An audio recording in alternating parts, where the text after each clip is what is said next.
Until the lion learns to talk, every story, every narrative will glorify the hunter. Now, with that quote being said, I have a little story for you. Don't go nowhere. Last week, on the 19th of February 2025, at about 7 a.m. in the morning, I had just woken up from sleep. I was in the middle of my meditations when suddenly my younger brother, IK, began calling my phone. And because it was too early in the day to make connections with the outside world, I deliberately ignored his call and continued with my formation, promising myself to call him back. But then, barely 30 minutes after I ignored his call, my youngest brother, Ahanna, began to call my phone too.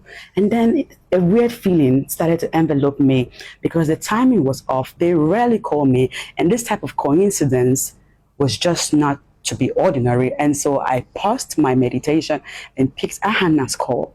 And I said, Ahanna Eke, how are you? He said, sister, I'm not fine. I said, what happened? He said, sister, mommy is dead.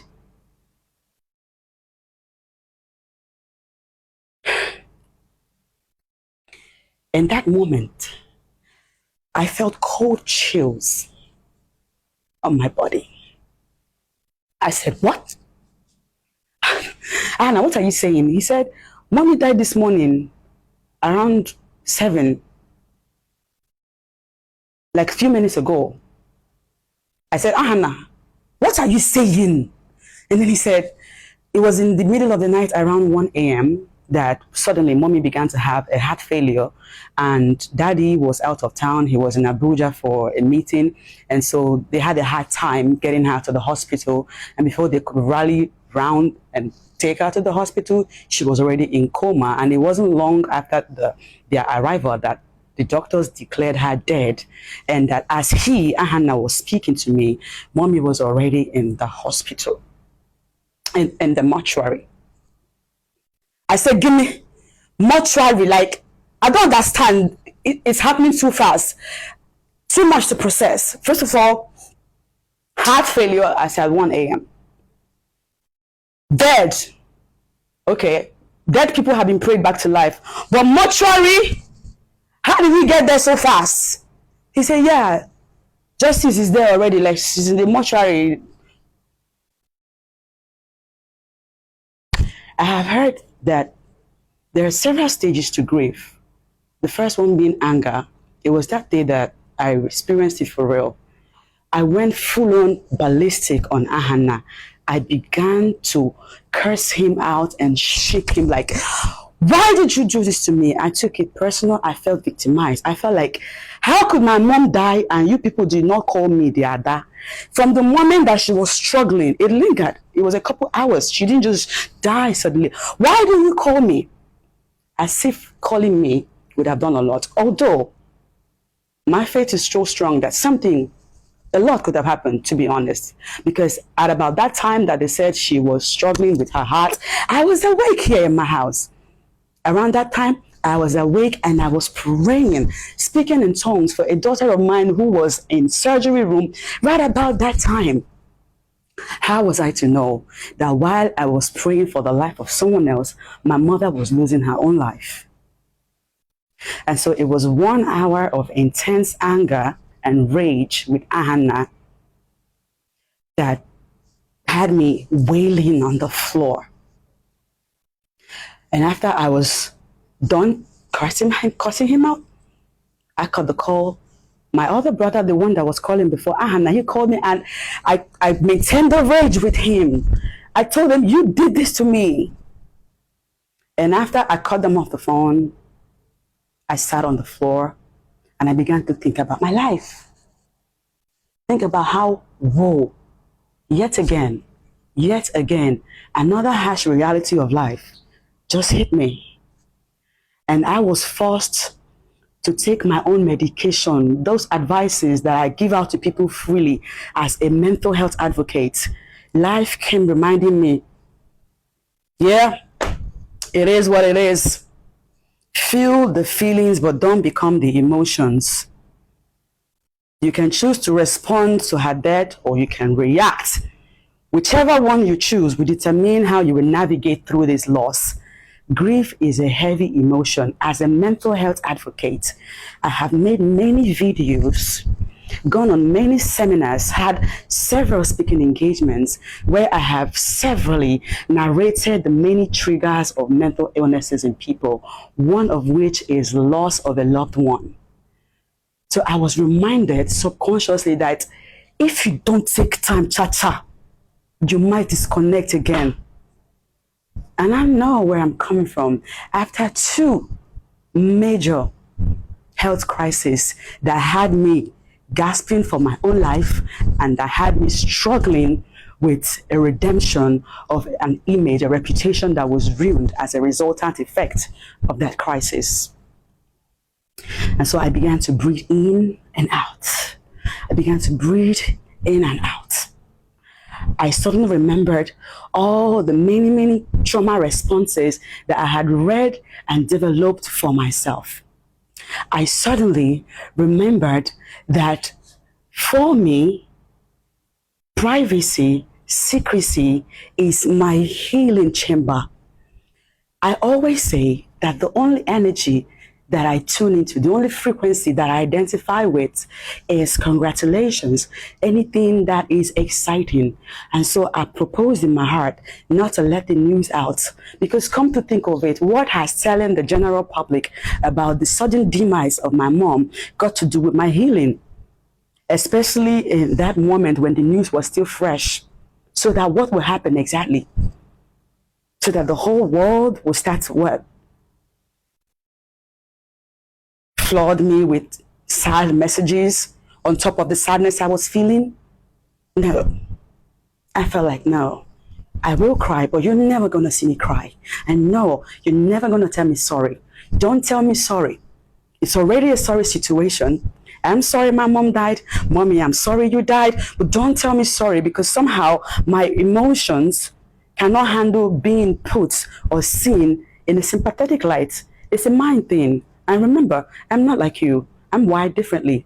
How you will react is not how I will react. And so I didn't post the death of my mom, but I was mourning.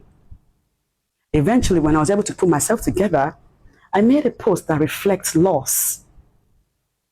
If you scroll down my Instagram and Facebook, you will see the very next day, being the 20th of February, that I posted several videos, but the first one and the first slide is the one where there are individuals in tremendous pain and anguish and sorrow, and they're wailing out like, ah! And then you see a figure, it's a graphics like Jesus, holding on to them, comforting them. And in my caption, I did say that let the Lord our God bring healing today that physically and emotionally in pain. That post was in reference to my mom. No, I didn't have to put her picture so that people will know she is dead. Now, I have come to know that just because I didn't post, and just a few days ago on Sunday, the news of what happened last week eventually made it out, and some of you think that the little demons in you will come to trigger my peace. It's not going to happen. I won't let you. I've done a lot of healing to be at this point of peace and clarity that I am right now. You don't have the powers to trigger me. This is a brand new me. I think differently right now. I behave differently. My mindset has faced a paradigm shift. You will have to get to know me again. It's my mom.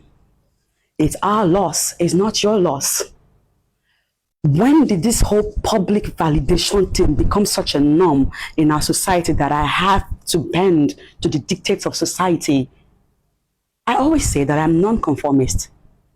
I am non-conformist. These rules, laws, they were man-made, and as pretty as some of them sound, they were made to put man in check, but some of them don't work for some of us. So what do? We break that mold. We were not made to fit into that mold.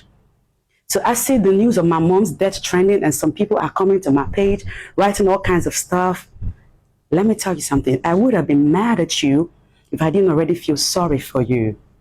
You know why? You are beneath me, your accusations are baseless, and you are very inconsequential right now. I post from a happy place because I'm a happy soul. So you always see me identify with happiness. The losses that I encounter, I channel it inwardly, learn my mistakes, and move on in silence. But the good thing about this experience that I have gathered in the past days is that, number one, situations will expose how people really feel about you. In the past, you bloggers in Nigeria especially have made a habit of wrecking my image. And it hurt the most then because I know how hard I worked to become this name that y'all mess with right now.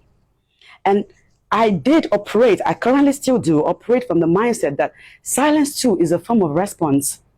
So because I didn't speak up for myself with all the many false untrue narratives that you have had to give out to the public about me, it never meant I didn't know what to say or that the truth was not inherent in me. It just meant I was too classy. I didn't want to condescend that low. But now also I know that while silence can be a form of response, expression too is also a response. So this video is to tell you that, listen, it's not everything that has to do with me that I will put out at the time you expect me to. My life is my life. I am the captain of my own ship, master of my own fate.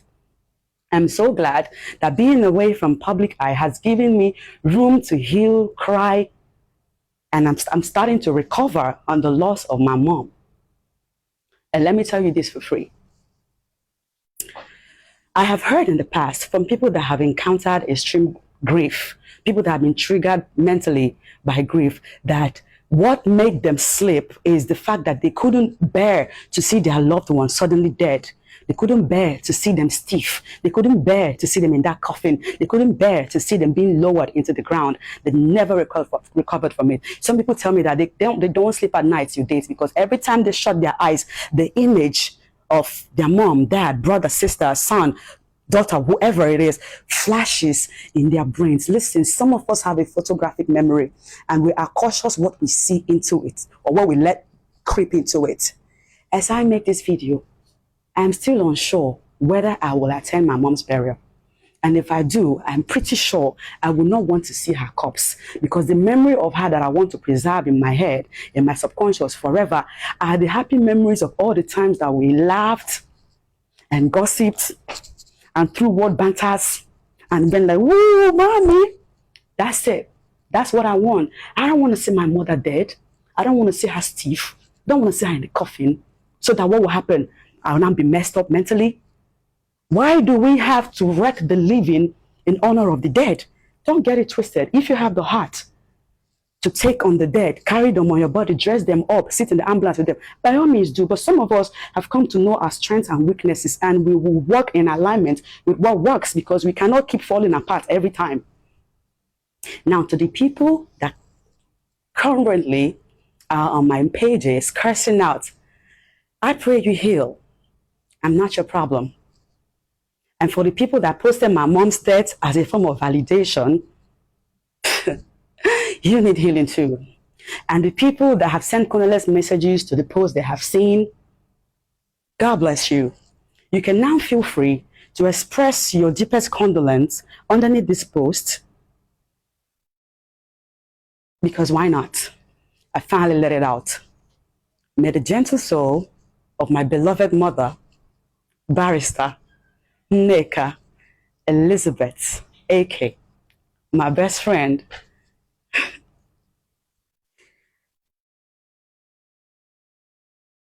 Mommy, rest in peace. To the people that have lost someone, currently lost someone, and will lose someone, if you're an emotional person and you find yourself falling apart easily, let me tell you something. Take your time on your healing. Don't bow to societal pressure or dictates, all right? Safeguard your emotions.